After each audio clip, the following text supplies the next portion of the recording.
The first step is to gather the ingredients. Fresh, ripe tomatoes are the star of the show, so aim for around 8 to 10 medium-sized ones. You'll also need 2 cloves of garlic, a handful of fresh basil leaves, a dash of olive oil, and salt and pepper to taste. Start by washing the tomatoes and cutting a small X on the bottom of each one. This will make peeling them easier after they've been blanched. Blanching is our next step. Bring a pot of water to a boil, plunge the tomatoes in for about a minute, then transfer them to a bowl of ice water. The skins should slip right off. Now, heat a generous glug of olive oil in a large pan.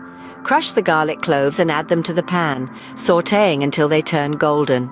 This infuses the oil with a rich, garlicky flavor that will permeate the whole sauce. Next, chop the peeled tomatoes and add them to the pan. Cook them down over medium heat, stirring occasionally. The tomatoes will break down and start to form a sauce. This process can take anywhere from 15 to 25 minutes, so be patient. The delicious result is worth the wait.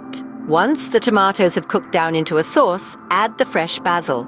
Tear the leaves into small pieces to release their aromatic oils.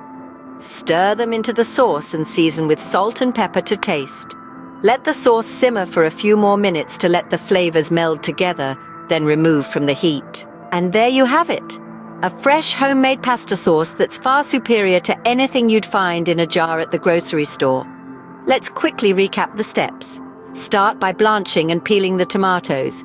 Infuse the olive oil with garlic, then add the tomatoes and cook them down into a sauce. Finish with fresh basil and seasoning. It's a simple process, but the result is a sauce bursting with fresh, vibrant flavors. So why not give it a try? The satisfaction of making your own pasta sauce is just a few steps away.